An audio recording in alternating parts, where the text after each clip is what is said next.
Sambil nunggu yang lainnya, kita mulai sekarang. Assalamualaikum warahmatullahi wabarakatuh. Waalaikumsalam warahmatullahi wabarakatuh. Pada pertemuan kali ini akan kita mempelajari pelajaran ngaji ilmu alat, tepatnya membahas tentang mengenal lafadz kamathali atau lafadz yang berbunyi kamitsli. Jadi ada dua kata, kamathali atau lafadznya berbunyi kamitsli. Akan kita ungkap perbedaan lafadz kamathali ataupun kamitsli. Pertama, sebagai contohnya kita buka dulu yang lafadz kamathali.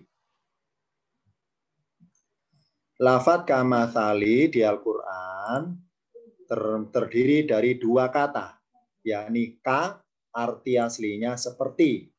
Sedangkan mathali arti aslinya adalah perumpamaan atau seumpama. Jadi kamathali terdiri dua kata, ka artinya seperti, kalau mathali perumpamaan atau seumpama. Nah, kedua kata ini kalau ka bermaksud serupa sifatnya, kalau mathali bermaksud serupa bentuknya. Maka semua kata-kata yang digandeng dengan ka maka bermaksud menyerupakan sifat, dan semua kata-kata sebelah kiri yang digandeng dengan mathali bermaksud menyerupakan bentuk. Kenapa? Karena ka di dalam bahasa Al-Quran kategorinya jenis huruf atau kata bantu. Apa itu huruf gerak? Gerak pada suatu benda. Jadi sifatnya. Sedangkan mathali termasuk kata berjenis isim atau nama. Maka bermaksud jenis atau benda atau sesuatu. Itu beda paling mendasar antara ka dengan mathali. Kalau ka berjenis kata bantu, kalau mathali berjenis kata benda. Kita buka dulu ayat yang pertama adalah lafaz ka yang artinya seperti. Misalnya kita buka pada tampilan berikutnya. Saya ambil contohnya dari surat Al-Baqarah 74. Saya baca per kata. Tsumma qasat qulubukum. Ini adalah salah satu ayat bermaksud perumpamaan, membandingkan kondisi hati Bani Israil yang tercantum kisahnya di Al-Baqarah juz 1. Ini sebagai kesimpulan dari Al-Baqarah 49 tentang Bani Israil sampai dengan Al-Baqarah 73 tentang peristiwa penyembelihan sapi betina pada zamannya Nabi Musa alaihissalam. Ini kesimpulan hati mereka. Summa kemudian qasat telah mengeras qulubukum hati-hati kalian. Siapa kum di sini? Yani Bani Israil. Summa qasat kemudian mengeras qulubukum hati-hati kalian. Semenjak kapan keras hati kalian? Min ba'di dalika, dari sesudah itu. Maksudnya dari sudah peristiwa itu. Dalika ini bermasuk kepada ayat 73 sebelumnya. Peristiwa penyembelihan sapi betina. Fahia, maka ia ini adalah kata ganti untuk qulubukum, hati-hati kalian. Itu perbandingan kerasnya adalah kal hijarati, seperti batu-batuan. Atau asyadu qaswatan, melebihi kekerasan, arti bahasnya melebihi kerasnya. Wa inna, dan sesungguhnya, maksudnya padahal sesungguhnya, minal hijarati, dari sebagian batu-batuan, lama sungguh ada yang, biasanya kita ma artinya apa yang, tapi di ayat ini artinya ada yang, sungguh ada yang, yatafajjaru, memancarkan, minhu, darinya, al-anharu, sungai-sungai. Ini perbandingan pertama, bahwa batu saja bisa ditembus oleh aliran sungai. Ya, ketika ada sungai dibuntu pakai batu, maka batu tersebut diterpa bertubi-tubi oleh aliran air, maka bisa tembus juga. Tapi kenapa hati kalian Bani Israil bertubi-tubi diterpa berbagai mukjizat zamannya Musa, hati kalian tidak lunak-lunak juga, tetap keras. Padahal batu yang di sungai bisa lunak juga, berkali-kali diterpa air, sedangkan hati kalian diterpa berkali-kali oleh mujizat, tidak bisa lunak juga. Yang kedua, perumpamaannya, perbandingannya, wa inna minha, dan sesungguhnya darinya, dari sebagian batu-batuan itu, lama yashaqqaqu, sungguh ada yang terbelah atau pecah, fayakhruju, maka keluarlah minhu, darinya al-ma'u, air. Ini contoh perbandingan yang kedua, yakni batu saja ketika dipukul Musa dengan tongkatnya bisa retak, bisa pecah, keluar air. Kenapa hati kalian dipukul dengan satu kali mujizat oleh Allah dengan maha keras berupa peristiwa sapi betina, ternyata hati kalian tidak bisa pecah juga. Tidak bisa pecah juga. Sebagaimana pecahnya batu dipukul Musa dengan tongkatnya itu. Nih, perumpamaan yang kedua. Dengan pukulan keras, hati kalian nggak bisa pecah juga. Kalau yang pertama, dengan pukulan bertubi-tubi secara perlahan pakai air, nggak bisa tembus juga hati kalian. Yang ketiga, wa inna, dan sesungguhnya, minha, darinya, lama yahbitu, niscaya ada yang meluncur jatuh, min khosyatillah, dari rasa takut pada Allah. Ini perumpamaan yang ketiga, yakni batu peristiwa di Tursina, ketika Allah bertajalli terhadap gunung. Ya. Gunungnya hancur, batunya berjatuhan, tapi kenapa hati kalian didekati oleh Allah dengan segala firman-Nya, didekati dengan segala mujizatnya, tidak gentar juga hati kalian, sebagaimana gentarnya batu gunung ketika diperlihatkan cahaya ketuhanan kepada gunung tersebut, gunungnya hancur, dan Musa pingsan jatuh tersungkur. Wa ma'allah bighafilin, dan tidaklah Allah lalai amma ta'maluna, atas apa yang kalian kerjakan. Di ayat ini ada garis merah K, artinya seperti. Nah, K artinya seperti. Ada dua benda diserupakan, yakni qulubukum, hati-hati kalian, kal hijarati, seperti batu-batuan. Seperti apanya maksudnya? Yakni kerasnya. Karena pakai K maka bermaksud menyerupakan sifat batunya. Bukan berarti hati kalian kayak bentuk fisiknya kayak batu, bukan. Kalau pakai K bermaksud menyerupakan sifat batunya, bukan bermaksud menyerupakan bentuk batunya, bukan. Ya. Makanya ada pakai K, kal hijarati, tidak pakai berbunyi masalul hijarati, tidak pakai masalu, tapi pakai K. Karena K bermaksud menyerupakan sifatnya, bukan menyerupakan bentuk batunya besar apa tidak, bukan. Tapi kerasnya, sifat batunya keras. Ternyata hati kalian kosat, kerasnya seperti kerasnya batu, bahkan lebih keras dari batu. Kenapa? Karena batu saja bisa ditembus oleh aliran sungai bertubi-tubi tiap hari, tiap detik. Kenapa hati kalian nggak bisa tembus? Bertubi-tubi diterpa mujizat yang aneh-aneh, ternyata tidak beriman juga kalian. Yang kedua, batu saja sekali pukul keras oleh Musa bisa pecah, retak, keluar memancarkan air. Kenapa hati kalian dipukul sekali mujizat berupa peristiwa sapi betina, kenapa tidak lunak juga? Oh, berarti Allah membuat perumpamaan menyerupakan hati kalian, sifatnya kerasnya seperti kal hijarati, seperti batu-batuan. Jadi hikmahnya di sini pakai kata-kata K, tidak pakai kata-kata matali, karena bermaksud menyerupakan sifat kerasnya. Batu sifatnya keras. Hati kalian juga keras seperti batu, atau bahkan asaddu qaswatan, melebihi kerasnya daripada batu. Berikutnya, contoh ayat yang pakai kata masalu. Saya ambil dari Al-Baqarah ayat 214. Saya baca per kalimatnya. Ini bermaksud sindiran ini. Am hasibtum, ataukah kalian mengira, tum ini siapa? Orang Islam maksudnya. Anta dukhul jannata, sekiranya kalian masuk surga, atau bahwa kalian masuk surga. Al taqul jannata. Am hasibtum, ini am ini bermaksud kata tanya. Am sama dengan au, artinya atau, bedanya kalau au dipakai kalimat berita, kalau am dipakai kalimat tanya. Nah, karena kalimat tanya, maka arti sempurnanya am tambah ka, ataukah. Am hasibtum, ataukah kalian mengira, cirinya kalian akhirannya tum, antadkhulul jannata, bahwa kalian akan masuk surga, walamma, sedangkan kalau berkata ya, walamma, sedangkan belum sama sekali.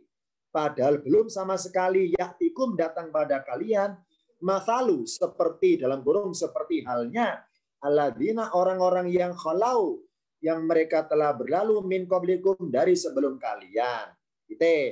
Jadi Allah menyindir, wahai orang Islam, maksudnya mungkin zaman sekarang juga kena semua, wahai orang Islam, kalian jangan yakin dulu pasti masuk surga sebelum mengalami yang pernah dialami orang-orang pendahulu kalian.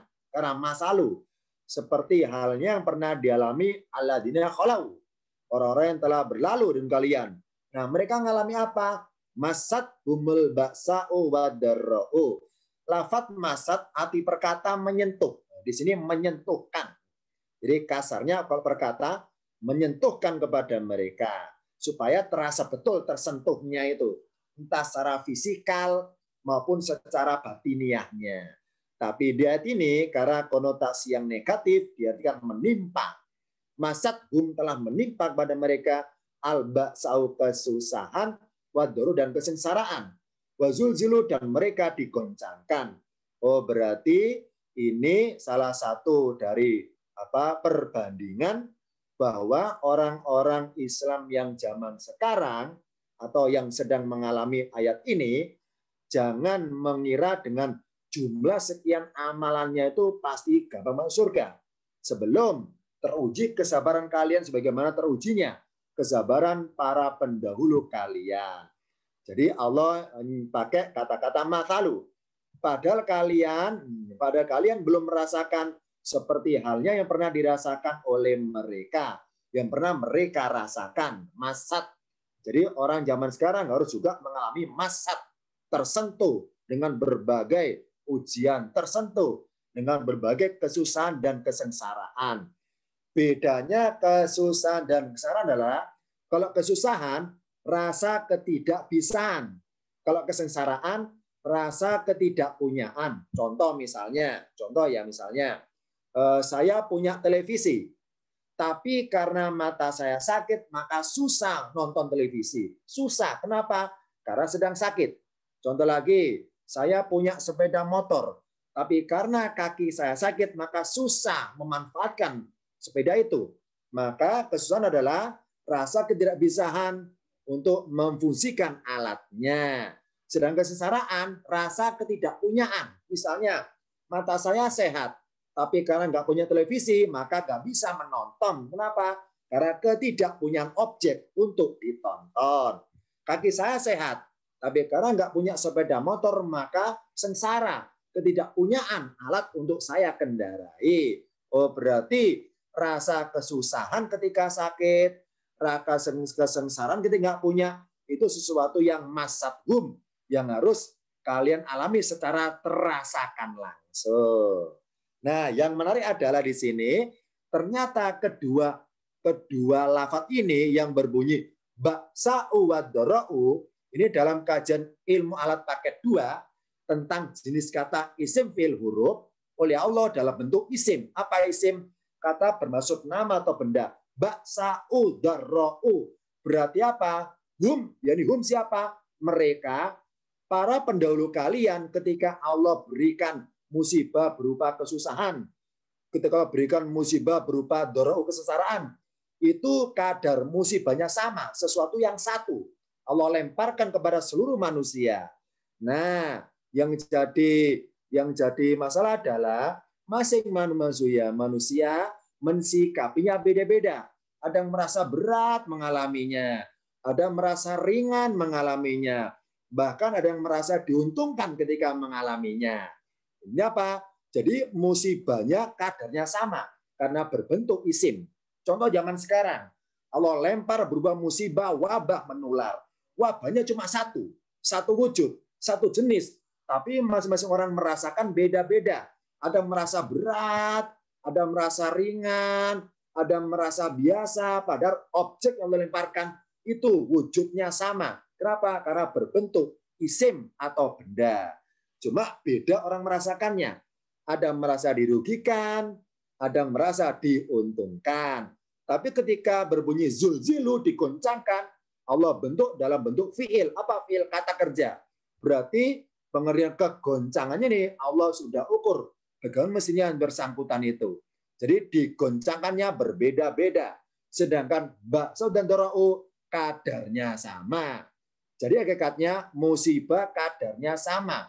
Cuma masing-masing orang mensikapinya terusin. Di sini mathalu. Kenapa nggak pakai K berbunyi kalladina? K arti perkata seperti. Mathalu juga sama. Arti perkata hakikatnya sama. Artinya seperti. Kenapa aja nggak berbunyi kalladina seperti orang-orang yang kok pakai mathalu? Jawabannya adalah kalau K bermaksud menyerupakan sifat. Kalau mathalu menyerupakan bentuk. Bentuk apa? Bentuk kemasan. Masat humba sa'o wadorro'u. Makanya pakai mathalu. Berarti orang-orang zaman sekarang jangan yakin dulu pasti ke surga sebelum mengalami sesuatu yang bentuknya sama dengan yang pernah dilalui, dialami para pendahulu kalian. Berupa apa? Masathum ba'sa'u wadora'u. Bentuknya sama zaman dulu dengan zaman sekarang. Bentuknya sama. Karena pakai mathalu. Berarti di sini penyerupaan bermaksud bentuknya. Sekarang kita buka contoh ayat yang dua-duanya muncul. Pakai K juga pakai lafadz mathali atau mathalu. Kalau tadi hanya pakai lafadz K. Kalau sekarang pakai lafadz mathalu. Berikutnya nanti saya buka ayat tentang pakai dua-duanya. K dan mathalu atau K dan mathali. Kita buka tampilan berikutnya. Tepatnya saya ambil dari surat Al-Imran ayat 59. Inna mathala Isa indallahi kamathali Adama khalaqahu min turabin tsumma qala lahu kun fayakunu. Alhaqum min rabbika fala takun minal mumtarina. Saya baca per kalimatnya. Inna sesungguhnya mathala Isa perumpamaan Isa, maksudnya perumpamaan dalam kurung penciptaan Isa itu indallahi di sisi Allah kamathali seperti perumpamaan Adama. Khalaqahu dia telah menciptakannya min turabin dari tanah atau dalam kurung debu. Karena definisi turab adalah butiran terkecil dari tanah. Karena di Al-Qur'an banyak kata artinya tanah, misalnya ardun, bumi atau tanah. Pakai tok tinun, mintin. Tinun juga sama, tanah. Turabun juga sama, tanah.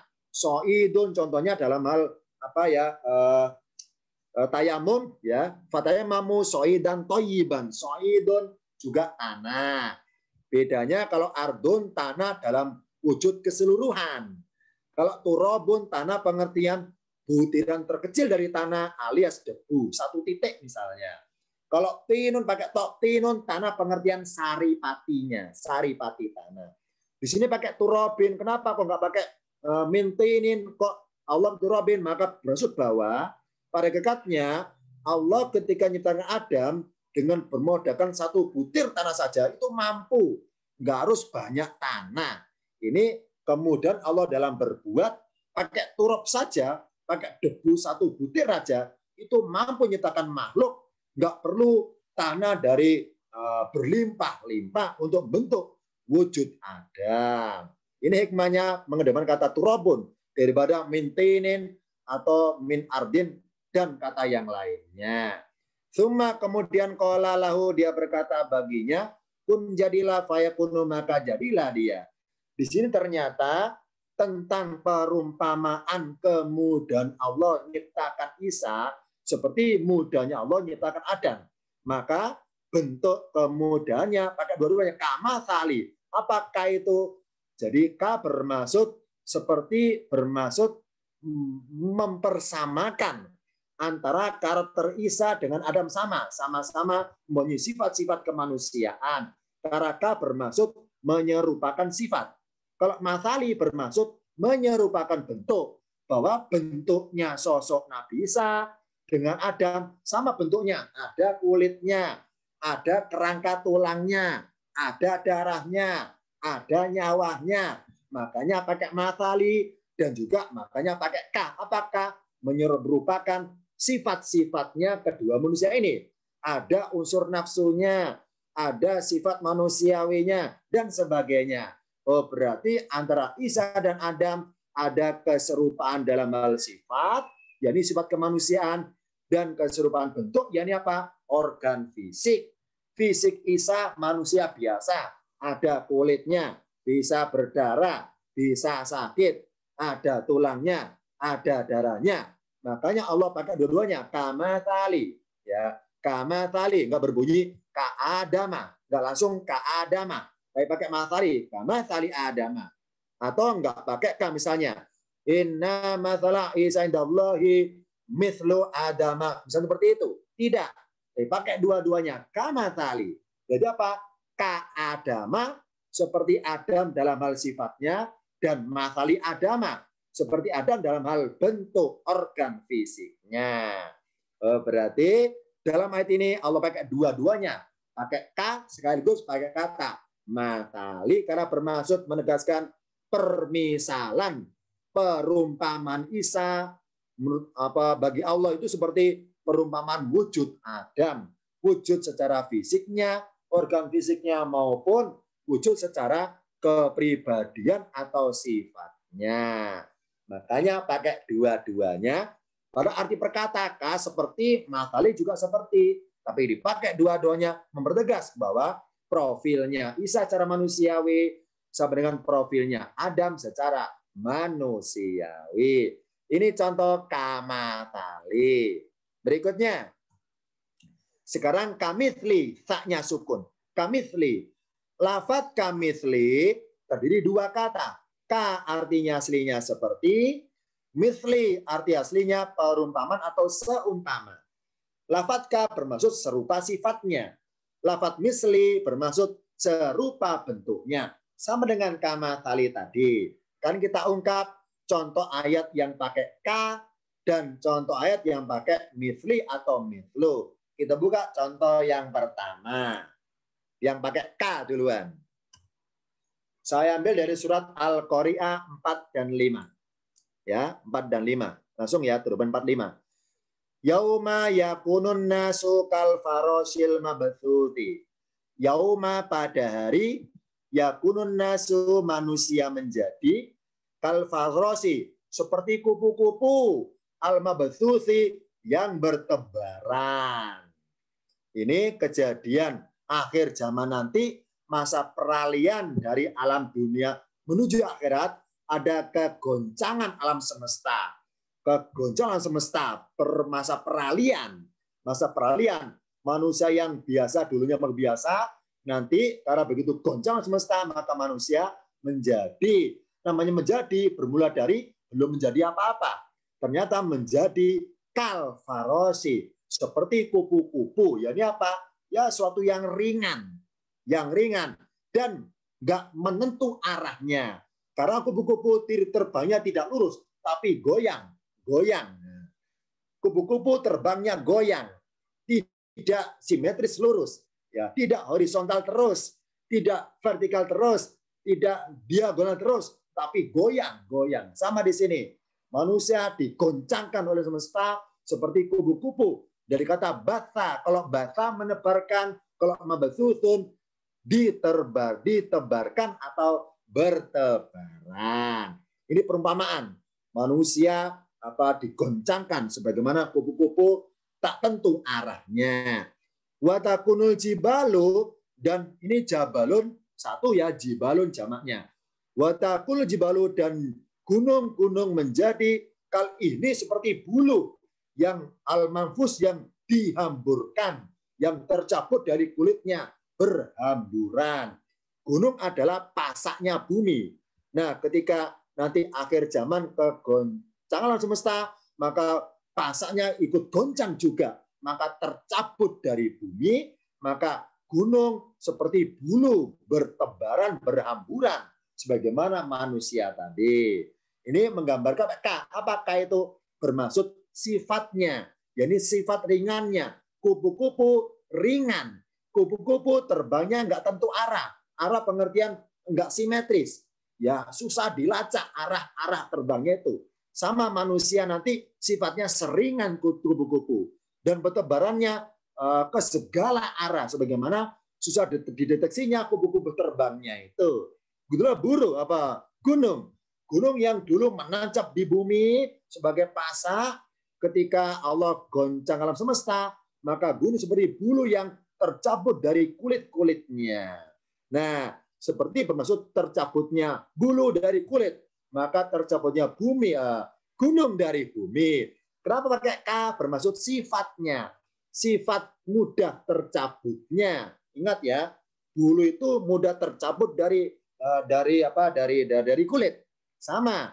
Bagi Allah sangat mudah mencabut gunung dari bumi yang menancap pasaknya itu. Makanya pakai K, nggak pakai mafalu, nggak pakai mithlu, nggak berbunyi yakunun nasu mithlul farosi, tidak. Atau takunul jibalu mithlul ini, tidak. Tapi pakai K, tidak pakai mithlu, karena menggambarkan penyerupaan sifat. Sifatnya kupu ringan, sifatnya kupu tak tentu arah. Sama nanti di akhir zaman, ketika masa peralihan dunia akhirat, sifatnya manusia nanti seringan kupu-kupu dan bertebaran kemana-mana, nggak tentu arah, sebagaimana tidak tentu arahnya terbangnya kupu-kupu. Begitu pula karena pakai K menyerupakan sifatnya gunung, seperti sifatnya bulu. Bulu yang ringan tercabut dari kulit, sama gunung tercabut dari bumi. K menyerupakan sifat-sifatnya. Sekarang kita buka pakai lafaz mithlu atau apa mithla atau mithli, sama ya. Harokat nggak pengaruh arti. Contoh ayat berikutnya. Pakai mithlu. Contohnya, maaf ya, ini artinya panjang. Karena layarnya terbatas tampilannya, saya ambil sepenggal yang to the point-nya. Ya, pertanda wakof. Dalika sampai riba. Ini ucapan orang kafir. Dalika bi'annahum. Kalau berkata dalika demikian itu, bi'annahum dengan sebab sungguhnya mereka. Kalau mereka berkata innamal bai'u, sesungguhnya lah jual beli itu mithlu riba, seperti riba. Semisal riba. Wa halallahu, padahal Allah menghalalkan al-bai'a jual beli, wa harrama riba dan mengharamkan riba. Jadi kata orang kafir, jual belikan juga riba. Ya, ini apa? Mengambil kelebihan dari yang pokok. Misalnya, saya ambil dari tengkulak, beli pulpen, misalnya 1 biji 10.000. Saya jual 12.000. Maka kelebihan 2.000 adalah, itu namanya kelebihan dari yang pokok. Itu kan juga riba. Itu kata orang-orang kafir. Allah menyangkal. Kalau kelebihan dari yang pokok bermaksud jual beli, alias ngambil keuntungan dan jual beli, itu dibolehkan. Tapi dalam hal di sini hutang piutangnya, ini Allah mengharamkannya. Ini contohnya. Sama-sama unsur kelebihan dari yang pokok. Cuma bedanya kalau jual beli ada rasa keridoan, kesepakatan antara konsumen dan produsen. Misalnya, saya punya toko di sini. Saya jual pulpen harganya 12.000. Saya ambil dari tengkulak pabriknya 10.000 1 biji. Saya jual 12 supaya untung 2.000. Di toko sebelah saya punya toko juga orangnya, sama-sama jual pulpen. Harganya 11.000 di sana. Sama-sama ambil tengkulak 10.000 sama dengan saya, tapi dia ngambil untung 1.000, saya ngambil untung 2.000. Nah, ketika ada konsumen datang, dia beli kepada saya. Nah, ternyata dia rela dengan harga mahal dari situ. Itu namanya ada keridoan antara konsumen dan produsen. Maka itu sifatnya halal. Kenapa? Yang konsumen setuju dengan saya naikkan selisih dengan toko sebelah itu. Kalau bersedia beli berarti ridho. Nah, kalau merasa kemahalan, maaf ya, ya sudah silakan beli di toko sebelah itu lebih murah. Intinya adalah selama konsumen bersedia atau ridho sepakat dengan harga yang dalam tanda kutip agak mahal itu, tetap beli juga, berarti bersedia, maka halal hukumnya. Meskipun ada kelebihan 2.000, atau selisih 1.000 dibanding toko sebelah. Ini contohnya. Jadi, nah, kenapa pakai mithlu? Bermaksud menyerupakan bentuk. Apa bentuk? Bentuk transaksinya. Transaksinya.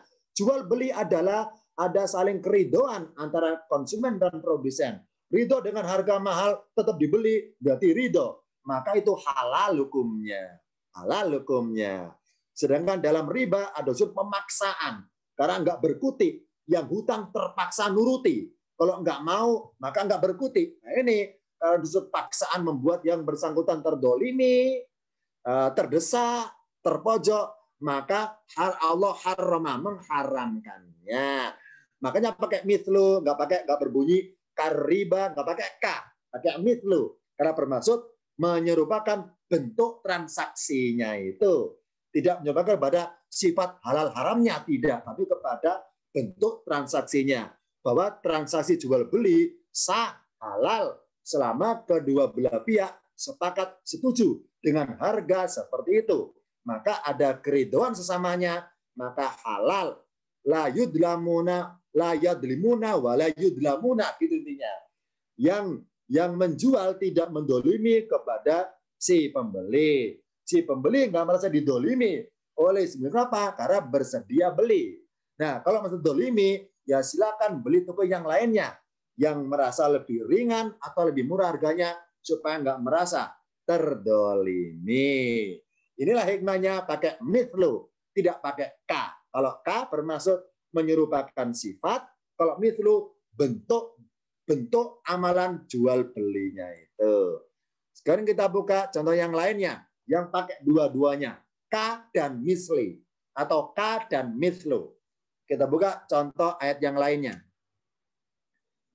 Surat Asy-Syura ayat 11. Ini ya, langsung turun di sini.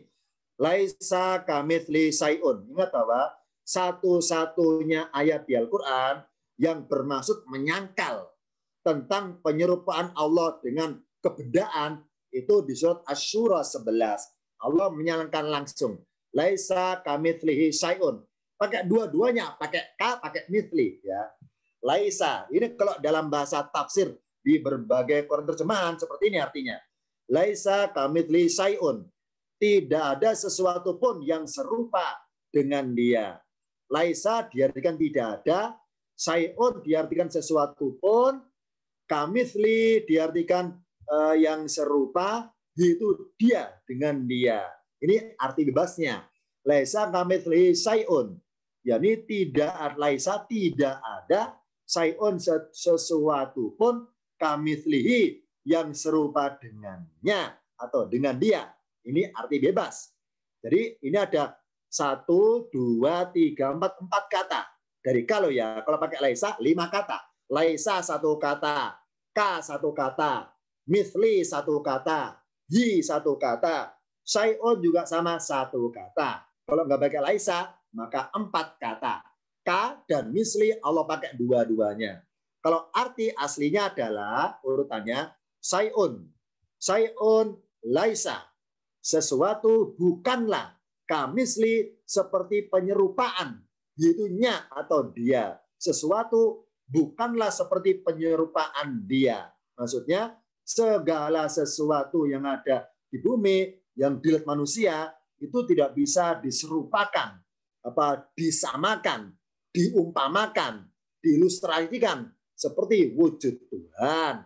Nah, karena pakai dua-duanya, apakah itu menyerupakan sifatnya? Apa mithli menyerupakan bentuknya? Oh, berarti ayat ini menyangkal dua-duanya.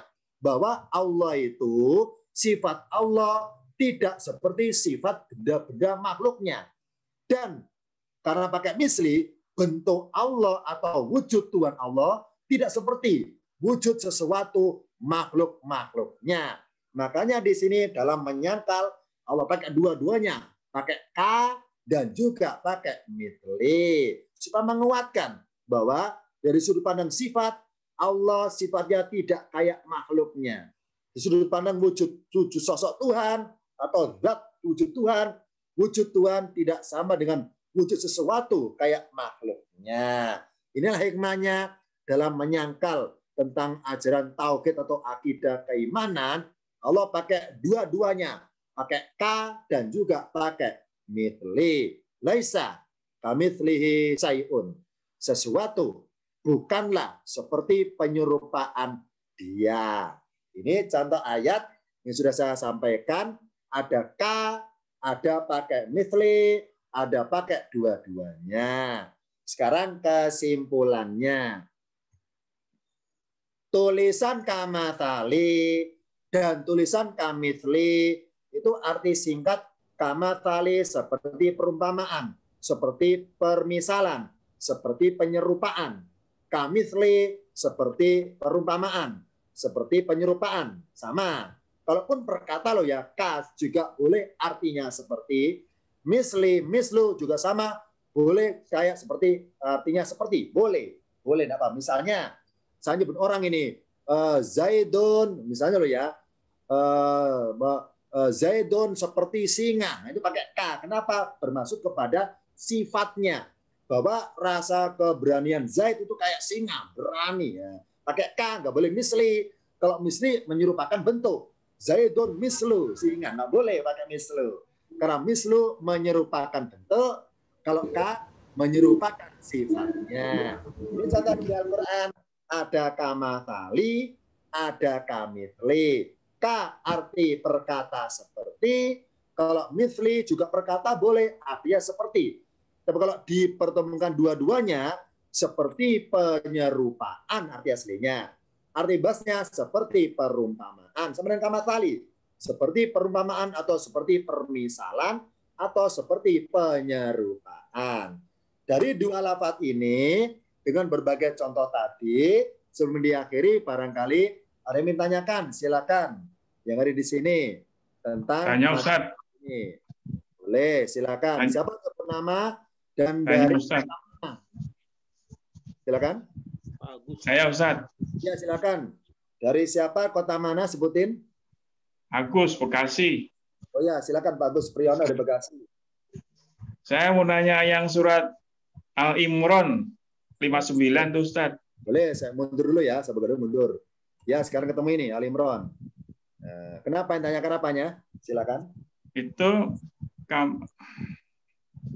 inna masalah Isa indallahi kamasali Adam. Ya. Itu permisalan atau seperti itu dalam hal karena kan ayat selanjutnya kan khalaqahu min turab. Ya. Apakah sama seperti penciptaannya gitu Ustaz? Dia min turab dari tanah. Ya. Memang semua kan manusia dari tanah Ustaz ya. Ya. Qala lahu kun fayakun. Ya. Maksud saya gini, kalau misalkan dalam hal penciptaan Adam sama Isa sama, Isa kan dilahirkan. Ya. Berarti kan Adam juga dilahirkan gitu, Ustaz. Oh, itu maksudnya. Ya. Ingat ini ya, ayat ini nggak ada kata-kata bersifat bahas kelahiran, nggak ada. Yang ada adalah Allah mengedepankan fiil kata kerja kholako. Apa sih kholako? Mengadakan maksudnya. Dari nggak ada menjadi ada. Jadi mengadakan. Ya, ini apa? Untuk mengadakan Adam, maaf ya, ini ilustrasi aja. Jadi untuk mengadakan manusia dari nggak ada menjadi ada, itu kan butuh namanya bahan baku, itu kasarnya ya. Nah, bahan baku untuk mengadakan Isa, kasarnya, untuk menciptakan Isa, itu bahan bakunya nggak harus ya, dan kutip tidak harus berbentuk dua. Ya nih, nggak harus butuh dua, seorang bapak sama ibu, nggak harus dua. Satu sudah cukup bagi Allah, nggak perlu dua. Maryam saja sudah cukup, nggak harus pakai pasangannya Maryam. Ini. Nah, sedangkan Adam, untuk mengadakan Adam, nggak butuh orang tua Adam. Maksudnya, Allah nggak butuh menciptakan orang tuanya dulu. Langsung Adam, itu bisa. Nggak perlu dari bayi dulu. Langsung wujud dewasa bisa. Ini dalam hal unsur kemudahan berbuat sebagaimana Allah untuk menciptakan Adam, walaupun pakai bahan baku turab saja, sebutir tanah yang terkecil saja, itu bisa. Jadi di sini tidak menyamakan dalam hal konteks kelahirannya, tapi dalam konteks pengadaannya. Karena fi'il kata kerja khalaqa menciptakan adalah bermaksud mengadakan. Dari nggak ada menjadi ada. Nah, untuk mengadakannya itu, ya, itu butuh namanya apa sebab atau bahan baku kasarnya. Nah, bahan bakunya Isa hanya dari Maryam. Sedangkan bahan bakunya Adam nggak ada bapak ibunya. Sedangkan Isa ada hanya ibunya saja, nggak ada bapaknya. Ini contoh. Oh, berarti untuk mengadakan Isa hanya bermodalkan apa ibaratnya single bahan baku saja, Allah bisa. Dengan Adam dulu aja nggak ada bahan bakunya, orang tua dua nggak ada aja, Allah bisa. Ini contohnya. Jadi ini dalam konteksnya bermaksud kemudahan berbuat mengadakannya, tidak menyamakan dalam bentuk kelahiran, proses kelahirannya. Ya, ini kata-kata khalaqa, kata kunci ini khalaqa. Berarti Adam dengan bahan baku nggak pakai kedua orang tua, Allah bilang kun fayakun bisa berwujud Adam. Sedangkan Isa hanya bahan baku single saja, hanya Maryam saja, nggak ada pasangannya. Kun fayakun bisa. Makanya ayat berikutnya ini ayat yang bermaksud mengarah kepada Rasul Muhammad. Wahai Muhammad, al-haqqu min rabbika. Apa al-haqqu? Kebenaran tentang penciptaan Isa yang semudah itu murni dari Tuhanmu. Fala takun, maka janganlah kamu benar-benar menjadi termasuk golongan orang-orang yang ragu. Nah, di sini barangkali pernah saya berikan dalam kajian Senin Jumat juga di file yang lain, silakan lihat di YouTube ya.